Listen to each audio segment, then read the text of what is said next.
नमस्कार साथियों, आप सबको लोहड़ी की बहुत बहुत शुभकामनाएं। एक जानवरी कहते होंगे उसको, गिरगिट को क्या कहते हैं? जानवरी होता है। बीजेपी ने गिरगिट को भी एक रंग सिखा दिया। जिन्हें लाल आंखें दिखानी थी उनके लिए लाल कारपेट बिछा दिया। ये एक वीडियो चलाइए जो पीछे चल रहा है। हमें यह दिक्कत नहीं है कि चीन की CPC, communist party of China के लाइजॉन डिपार्टमेंट के जो शीर्ष डेलीगेशन है उनका स्वागत कल बीजेपी के मुख्यालय में हुआ। हमें इस बात की दिक्कत नहीं है। जब बीजेपी विपक्ष में थी तब भी लगातार इनसे मिलती थी, वहां जा जाकर मिलती थी। आरएसएस वाले जा जाकर मिलते थे, ट्रेनिंग लेते थे, ये राम माधव एंड कंपनी।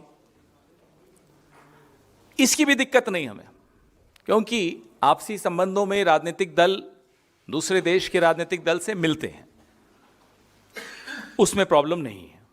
हंसते मुस्कुराते फोटो पोस्ट की इसमें आपको दिखेगी अभी, हमें उसमें भी कोई दिक्कत नहीं।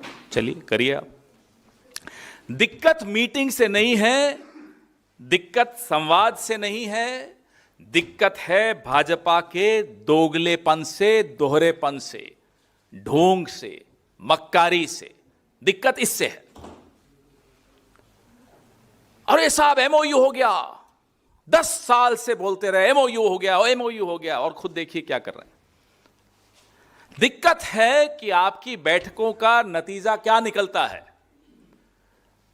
दिक्कत इससे भी नहीं है कि 9, 10, 11, 12 बार प्रधानमंत्री शी जिनपिंग से मिलते हैं, झूला झूलते हैं, उनके आगे हाथ बांध करके यूं सर झुका के खड़े रहते हैं, उससे भी दिक्कत नहीं है। चलिए ये भी मान लेते हैं। अपना अपना चरित्र होता है, अपनी अपनी रीढ़ की हड्डी होती है, उनकी इच्छा, उससे भी दिक्कत नहीं है। रीढ़ की हड्डी नहीं है, उससे भी दिक्कत नहीं है। दिक्कत है इस सब का नतीजा भारत के लिए क्या होता है। दिक्कत आपकी नीयत में है। हमें दिक्कत आपकी नीयत से है। हमें दिक्कत आपकी इन तमाम बैठकों से जो बंद दरवाजों में होती हैं, उसके बाद जो खामियाजा देश भुगतता है उससे है। यही अगर हमारे नेताओं से मिलते तो ये लोग बोलते देखो देखो ये माओ जेडोंग का रिश्तेदार है भाई, कांग्रेस पार्टी, हमारे लिए तो तुरंत सर्टिफिकेट आ जाते हैं। संघ के लिए नहीं आएंगे। वैसे संघ का मतलब क्या है? चीन की कम्युनिस्ट पार्टी से मिलना हमें नहीं समझ में आता। क्या सांस्कृतिक आदान प्रदान हो रहा है? क्या है ये? दूसरी बात ये कि जो डावाडोल नीति है चीन की, भैया आवाज मत करिए प्लीज। जो डावाडोल नीति है हमारी चीन के प्रति, ना केवल चीन के प्रति, जो पूरी विदेश नीति की मैं बात कर रहा हूं। अमेरिका ने डांटा तो चीन के पास चले गए, चीन ने डांटा अमेरिका के पास चले गए। कोई बच्चे हो, इधर से डांट पड़ी उधर चले गए। मम्मी ने डांटा पापा के पास चले गए, पापा ने डांटा मम्मी के पास चले गए, दोनों ने डांटा नाना नानी के पास चले गए, दादा दादी के पास। क्या मजाक बना रखा है साहब आपने? ये विदेश नीति है, इसको गंभीरता से लीजिए। ये हम बार बार कहते आए हैं। हमें कहेंगे साहब चीन के झालरों को बैन कर दो, मत खरीदो चीन के झालरों को, और खुद इलेक्ट्रॉनिक क्षेत्र में उनका निवेश मांगेंगे, धौलेरा में उनको जमीनें देंगे। जिस व्यक्ति को तमिल भाषा से नफरत है, प्रधानमंत्री की बात कर रहा हूं, वो जब मुख्यमंत्री थे गुजरात के, तो गुजरात के करिकुलम में, स्कूल के करिकुलम में मैंडरिन भाषा की बड़ी हिमायत करते थे कि साहब गुजरात के बच्चों को मैंडरिन सीखनी चाहिए। तमिल नहीं होना चाहिए, उर्दू तो छोड़ ही दीजिए, मैंडरिन सीखनी चाहिए। भाई क्या रिश्ता है आपका चीन से कि गुजरात के बच्चे मैंडरिन सीखें? क्या रिश्ता है आपका चीन से कि हमें कहते हैं कि झालर मत खरीदो, और जम्मू कश्मीर में स्मार्ट मीटर डोंगफैंग नाम की कंपनी से खरीद लेते हैं जो ब्लैक लिस्टेड है? चीन आपके मैप बदलता है, आप बदला ऐप से लेते हो, साहब ऐप बैन कर दो। ये क्या है? मजाक समझ रखा है। चीन आपके फर्टिलाइजर रोक देता है, गांवों में लोग मरे हैं। चीन आपके रेयर अर्थ बेचना आपको बंद कर देता है। कितना नुकसान भारत को उसका झेलना पड़ा। लेकिन आप जरा वो चलाइए, क्लीन चिट वाला वीडियो चलाइए जरा। ये 19 जून 2020 को तो हमें मालूम पड़ा कि नरेंद्र मोदी चीन से कितना डरते हैं। पहले तो ये बात दबी हुई थी, छिपी हुई थी। गलवान में हमारे 20 बहादुर सैनिक शहीद हुए, कोई फर्क नहीं पड़ा नरेंद्र मोदी को। चलाइए क्लीन चिट 20 जून को। यह इतिहास में दर्ज हो चुका है। आने वाली पीढ़ियां माफ नहीं करेंगी नरेंद्र मोदी को, क्योंकि पूरे विश्व को समझ में आ गया कि एक ऐसा व्यक्ति, एक बहादुर देश, एक बहादुर सेना, लेकिन एक ऐसा व्यक्ति प्रधानमंत्री बना है जिसको जरा सा डराओ वो पूरा डर जाता है, थर थर कांपता है, क्लीन चिट दे देता है। एक ऐसा व्यक्ति इस देश का प्रधानमंत्री बन गया है जिसकी तारीफ कर दो माय फ्रेंड नरेंद्र मोदी, कह दे डोनाल्ड ट्रंप, बिछ जाते हैं साहब, पूरे के पूरे बिछ जाते हैं। कोई तारीफ कर दे तो उनकी गुलामी कर देंगे, कोई डरा दे तो हाथ आगे बांध करके सर झुका के खड़े हो जाएंगे। यह बात जब तक राज थी ना, तब तक तो ठीक थी। अब यह राज जब खुल गया, चलाइए जरा, मैं थोड़ा चुप होता हूं, पहले यह सुनिए, वॉल्यूम करिए। न ही कोई गुस्सा हुआ है, न ही हमारी कोई पोस्ट किसी दूसरे के कब्जे में है। ये ऐतिहासिक शब्द हैं। इन शब्दों को सुनने के बाद हम सबका सर उन शहीद सैनिकों के लिए झुक गया कि आपने अपनी जान बलिदान कर दी और ये देश का प्रधानमंत्री। ये बार बार सुनना चाहिए आपको, रोज रात को सुनकर सोना चाहिए, ताकि सुबह खून में उबाल आए और आप पत्रकारिता कर सकें, आपके मालिक कुछ भी चाहें। हमें कहते हैं छोटी आंख वाले गणेश जी मत खरीदो,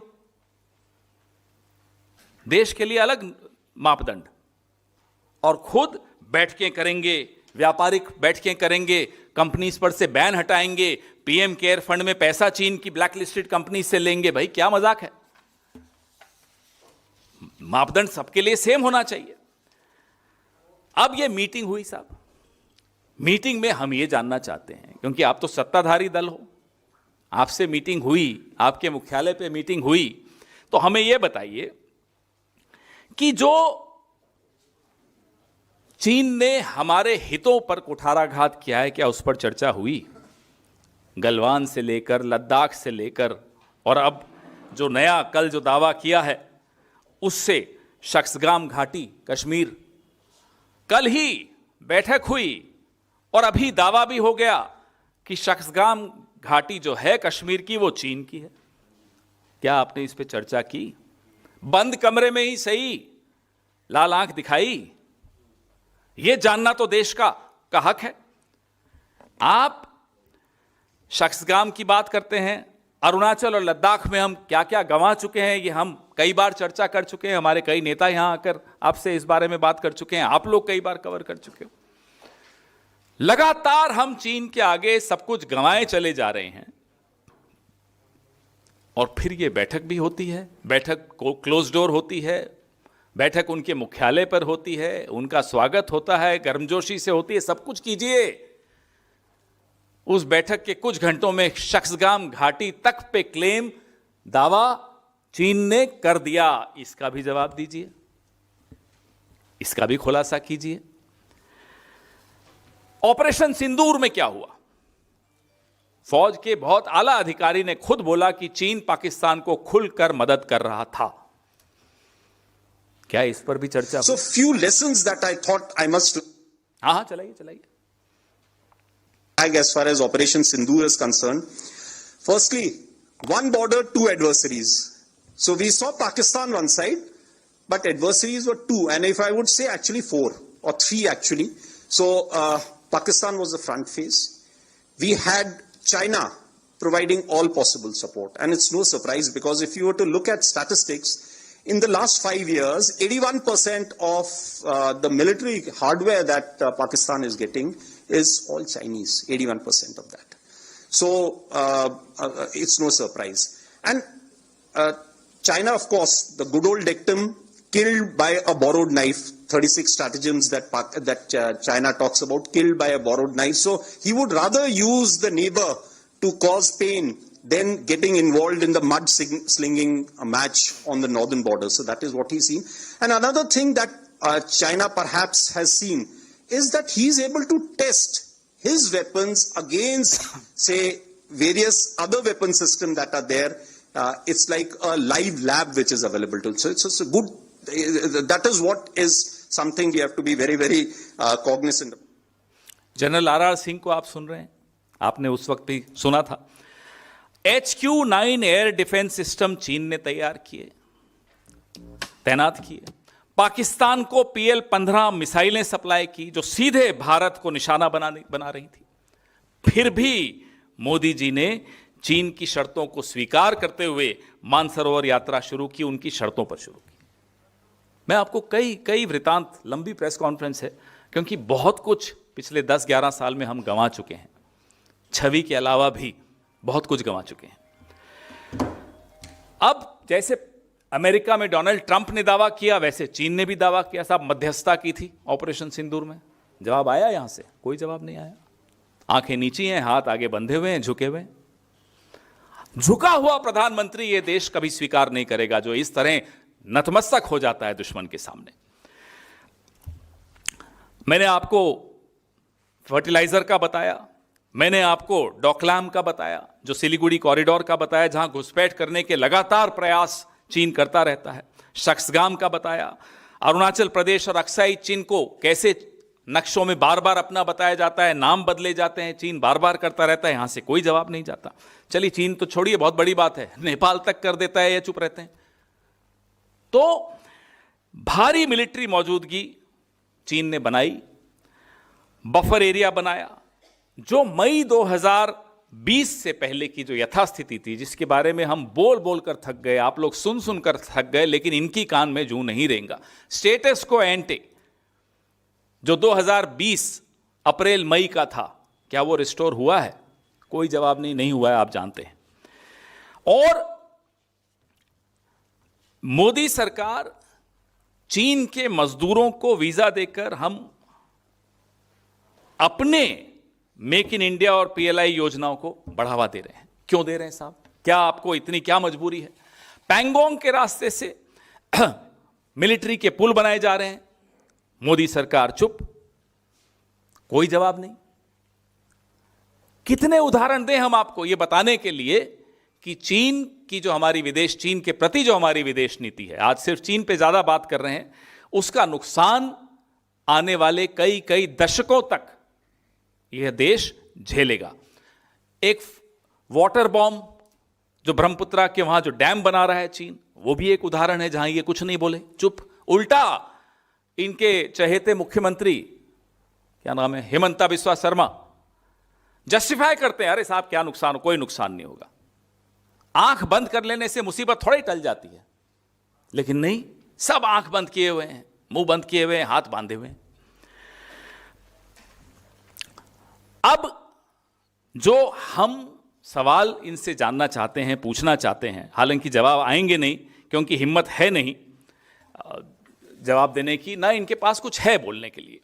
क्या बीजेपी इन तमाम बैठकों में, संघ भी इनसे जो बैठकें करता है, जो बैठकें हमें मालूम है उनकी बात कर रहे हैं, कुछ ऐसी बैठकें भी हुई हैं, हमें मालूम पड़ता है कि जो सार्वजनिक पटल पर नहीं आती, हमें आपको नहीं मालूम पड़ती, लेकिन बैठकें चलती हैं इनकी। क्या उन बैठकों में ये सारे मुद्दे उठाते हो? इसका जवाब तो देश को दीजिए ना। तो अगर जब ये मुद्दे आप उठाते हो तो वहां से क्या जवाब आता है, यह भी रिपोर्ट दीजिए। संसद में तो आप चर्चा भी नहीं चाहते हो चीन पर, पता नहीं क्या घबराहट है आपको कि कहीं राहुल गांधी जी, मल्लिकार्जुन खड़गे जी कहीं पोल पूरी नहीं खोल दें आपकी, वो तो रिकॉर्ड पे आ जाएगा। जब आप ये बैठकें करते हो तो क्या ये मुद्दे उठाते हो, और जब ये मुद्दे उठाते हो तो क्या जवाब आता है? जो आप लगातार भारत को नुकसान चीन की तरफ से पहुंचता है, इन बैठकों की वजह से पहुंचता है या इन बैठकों के बावजूद पहुंचता है? क्योंकि सबूत तो यही है कि ये बैठकों के बाद, जैसे अभी हुआ शख्सगाम घाटी का, तो अभी हुआ है, कल बैठक हुई और कुछ घंटों में शख्सगाम घाटी पर उन्होंने दावा ठोक दिया।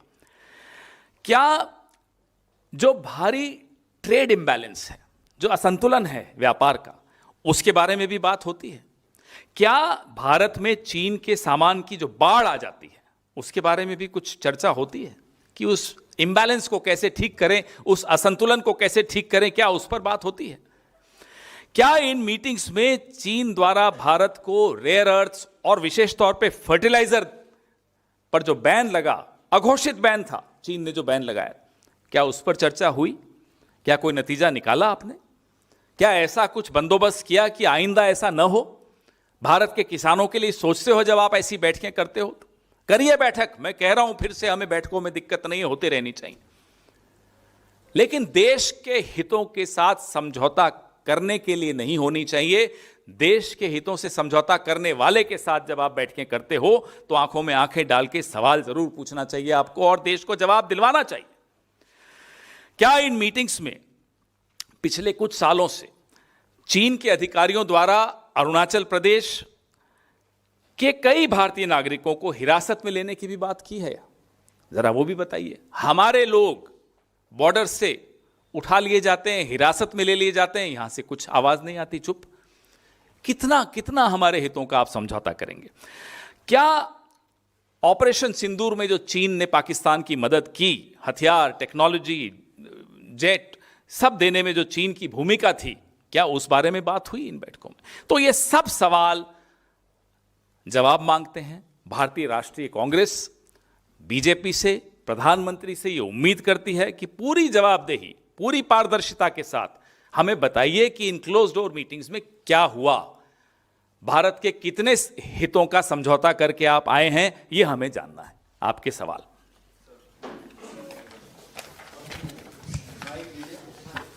सर, आज ये मुद्दा उठाया जा रहा है तो ये 2020 के बाद पहली ऐसी बैठक बीजेपी हेडक्वार्टर्स में हुई है, दोनों फॉरेन अफेयर्स अब डिपार्टमेंट। बाकी तो वहां खुद चली जाती है बीजेपी मिलने, कई बार गई है।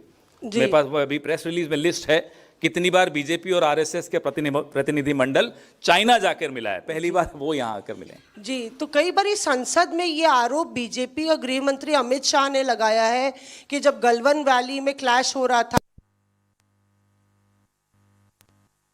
चाइनीज एम्बेसी के अधिकारियों से कौन मिल रहा था, ये संसद में भी इसको लेके कई आरोप राहुल गांधी पर लगे हैं।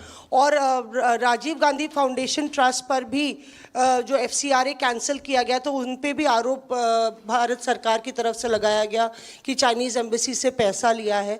तो आज आपको पता है इंडिया फाउंडेशन, जानती है ना, इसका नाम तो सुना है, किससे संबंधित है जानते हैं? इनके भी जरा लिस्ट देख लीजिएगा कितना पैसा चीन से कब कब लिया। विवेकानंद फाउंडेशन का भी जरा निकालिएगा। बात यह नहीं है कि आपने एज एनजीओ किसने किसको किससे पैसा लिया, किस लिए लिया। बात यह है कि आप सत्तारूढ़ दल हैं, पिछले 12 साल से आप सरकार में हैं, भारत के हितों के साथ लगातार समझौते हो रहे हैं, आप मुंह से आवाज नहीं निकलती, जब निकलती है, जब मुंह खोलते हैं तो क्लीन चिट दे देते हैं। सवाल यह है, क्या हम लोगों ने कभी क्लीन चिट दी चीन को? क्या भारत के हितों के साथ हमने समझौते किए? इनका एक चहेता एनजीओ है जिसमें विदेश मंत्री के सुपुत्र भी हैं, वो चीन से कितने पैसे लेते हैं जरा पूछिए। विदेश मंत्री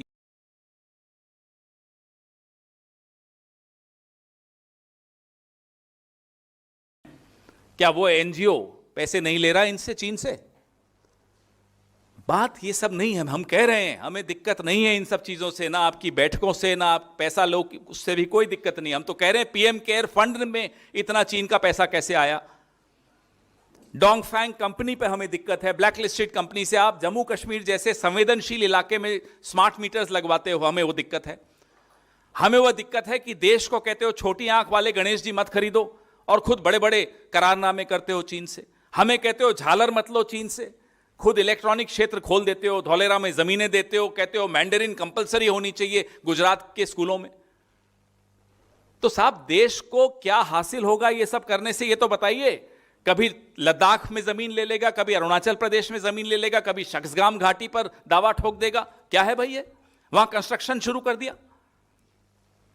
ये है सवाल, बुनियादी सवाल ये है।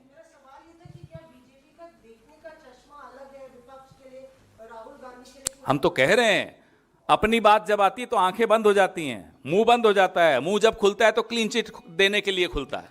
हम तो यही कह रहे हैं। पवन जी, मेरा सवाल ये है कि शक्सगाम आप वैली की आप बात कर रहे हैं, पाकिस्तान ने अवैध कब्जा कर रखा है, चीन वहाँ पे इंफ्रास्ट्रक्चर का निर्माण कर रहा है, हालांकि चीन इस दावे को खारिज करता रहा है। तो अब सवाल मेरा ये है कि दूसरी तरफ भारतीय जनता पार्टी के दफ्तर में चीन का एक डेलीगेशन वहाँ पे पहुँचता है, इसको आप किस तरीके से देखते हैं? दूसरा भी इसमें एक सवाल और है इसी से संबंधित कि बीजेपी पहले राहुल गांधी को चीन की नेताओं के साथ जो तस्वीरें आई थी, जो शेयर करती रहती है और कहती रहती है कि कम्युनिस्ट पार्टी ऑफ चाइना के नेताओं से राहुल गांधी क्यों मिल रहे हैं, तो आप इसको किस तरीके से देखते हैं? एक और पार्टी में उनका डेलीगेशन मिलता है और आरोप राहुल गांधी पे भी ये लोग लगाते हैं। हम फिर कहते हैं आप मिलिए।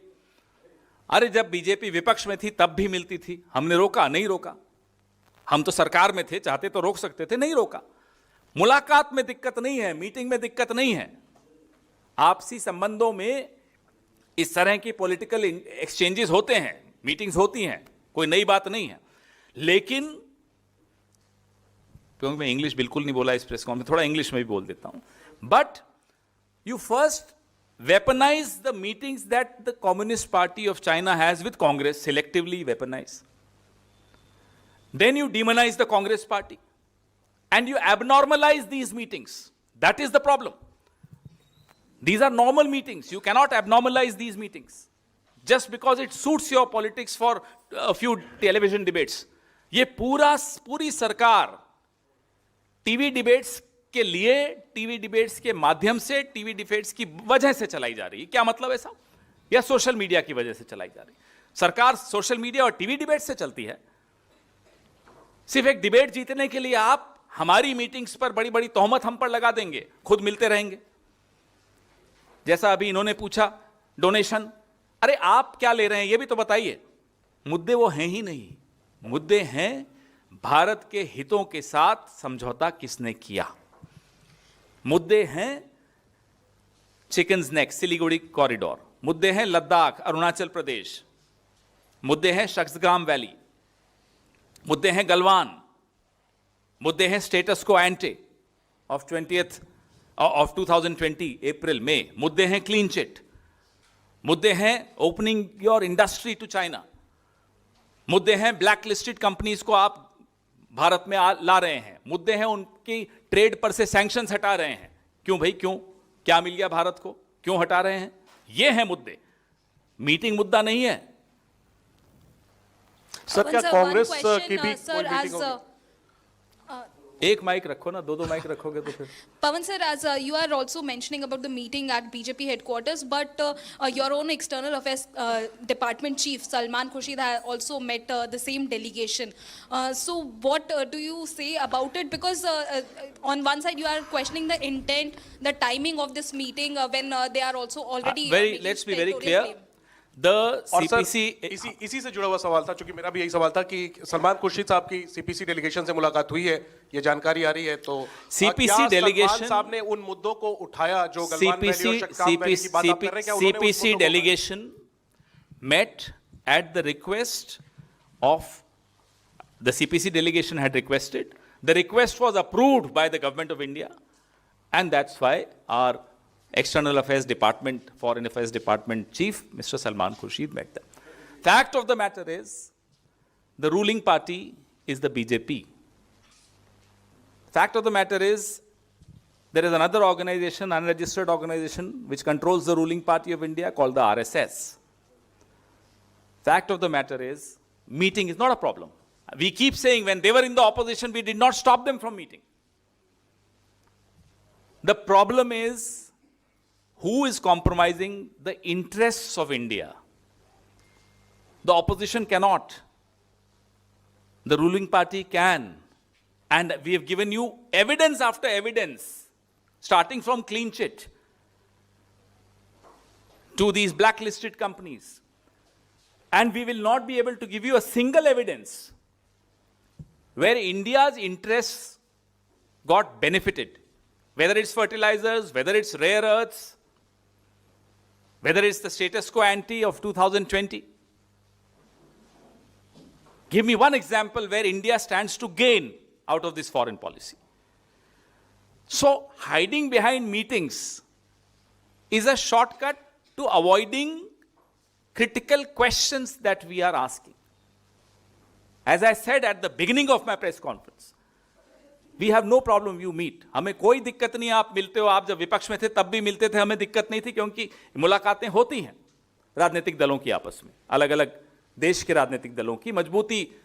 ये ट्रैक 2 भी होती है, ट्रैक 3 भी होती, कई चीजें होती हैं देशों में, उसमें दिक्कत नहीं है. दिक्कत तो आपने बनाई है, हम तो कभी मानते ही नहीं थे. दिक्कत है जब आप सत्तारूढ़ दल हैं, आप लगातार मीटिंग्स करते हैं, तो इन बंद कमरों में क्या ये सवाल उठाते हैं, ये है दिक्कत. आपने भी हिंदी में पूछा, तो सीपीसी, मैं बता रहा हूं, हिंदी में बोल रहा हूं, आ रहा हूं, हिंदी तो अभी शुरू किया. सीपीसी ने अनुरोध किया, भारत सरकार की स्वीकृति थी, भारत सरकार ने अनुमोदित किया उस अनुरोध को, और उसके बाद हमारे विदेश विभाग के प्रमुख सलमान खुर्शीद जी उनसे मिले. सत्तारूढ़ दल पहले बताए कि बंद कमरों में आपने क्या ये सवाल उठाए. हम भी इस सवाल का जवाब सही वक्त पे देंगे, और विपक्ष से कोई ज्यादा महत्वपूर्ण बातें होती नहीं है इन डेलीगेशंस की. अब ज्यादा आप मुझसे ज्यादा जानते हैं इस बारे में. जो विजिटिंग डिग्निटरीज होते हैं वो भी ज्यादा महत्वपूर्ण बातें सत्तारूढ़ दल से करते हैं, जिसको अभी 3.5 साल हैं सरकार में. हो सकता है पहले गिर जाए, वो अलग बात है. अभी तो 3.5 साल दिखता है कि मोदी जी रहेंगे prime minister.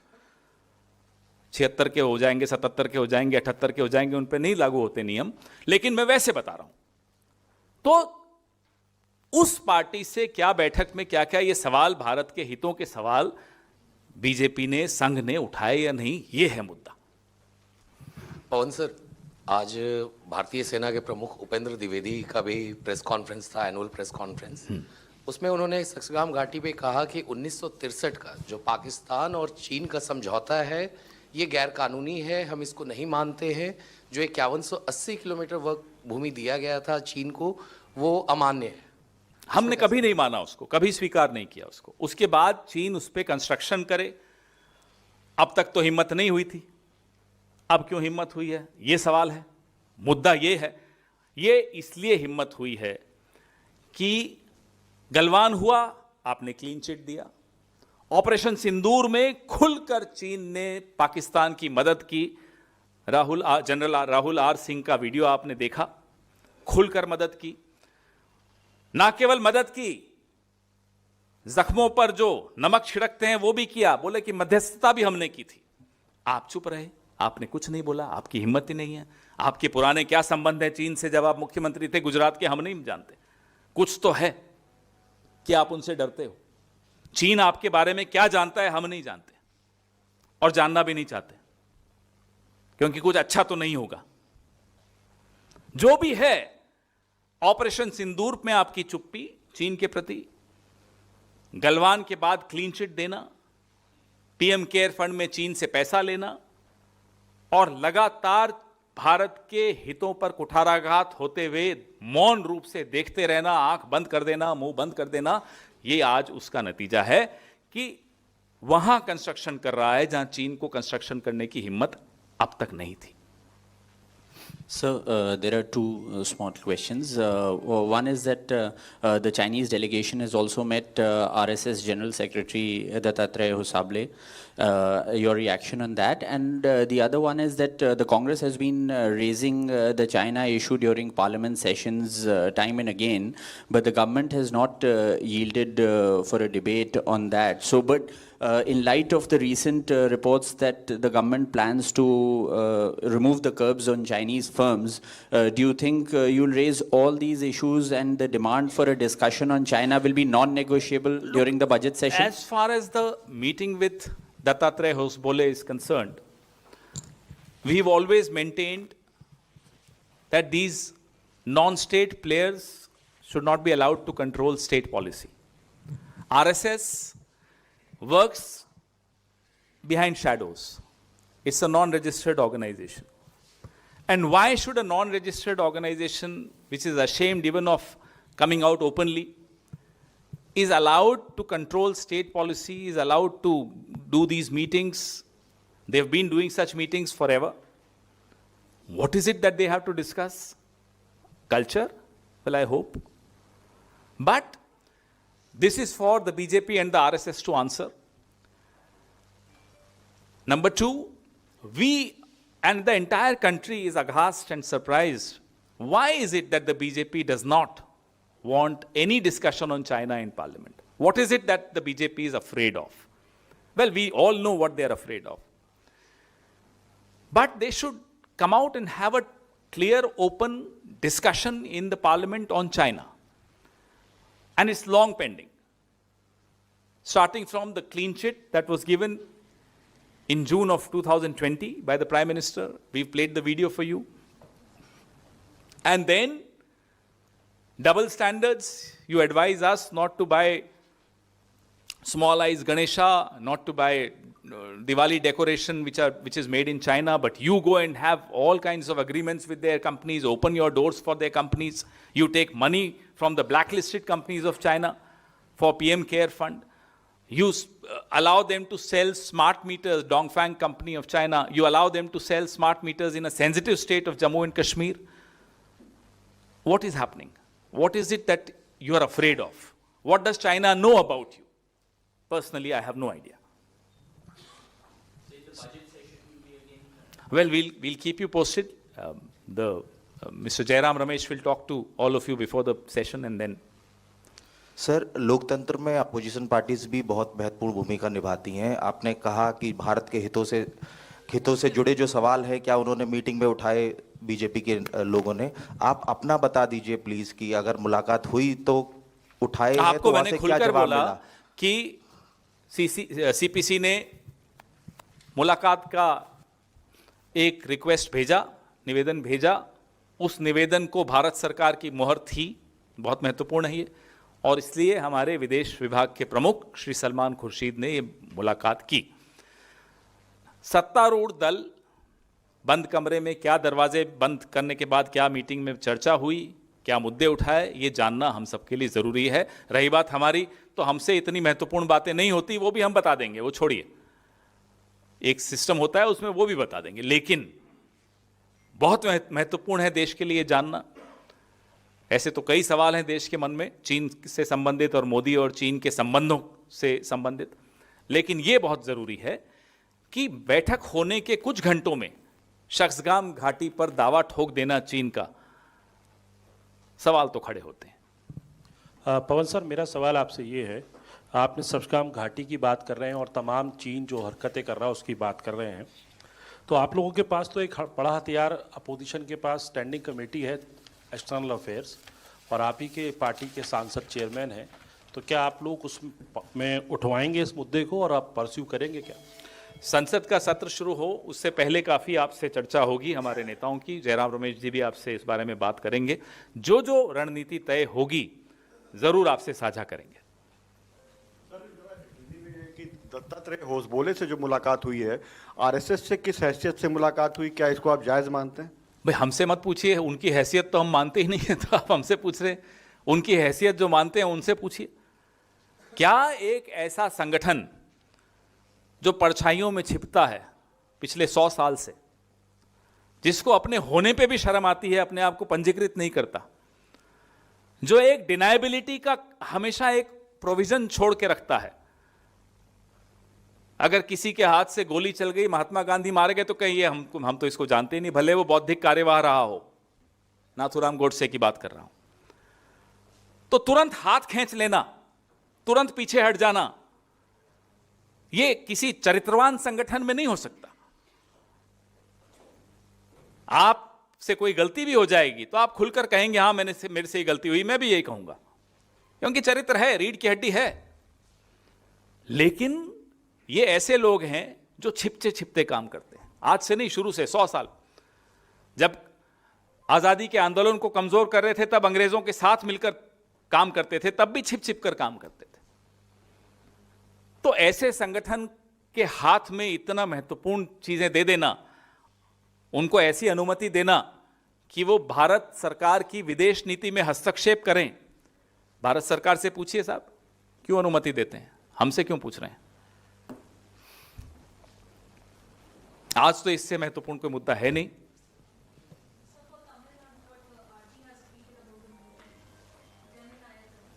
We'll talk about this. He's already tweeted, and that's the Congress party's thing. So I think this is an important issue. Please ask the right questions to the right people. In this case, it's the government of India, it's the ruling party of India. They cannot afford to have double standards. They cannot deal with Congress party meeting the CPC in one language, and when they themselves meet them, it suddenly becomes a strategic meeting. So these double standards need to be exposed. As I said, there is nothing wrong in political parties meeting. It's been happening. When they were in the opposition, they would meet the Communist Party of China. In fact, when Gadkari ji was the president, they also took a lot of BJP leaders to China for training by CPC. So we have no problem. If we wanted, we were in power, we could have stopped them. But we understand these things happen, these interactions, these exchanges happen. But now you ask them about their double standards. You ask them about what happened in that meeting. You ask them about why within a few hours of that meeting, the Shaksgam Valley has been claimed by China. These are the questions that need to be asked. Thank you.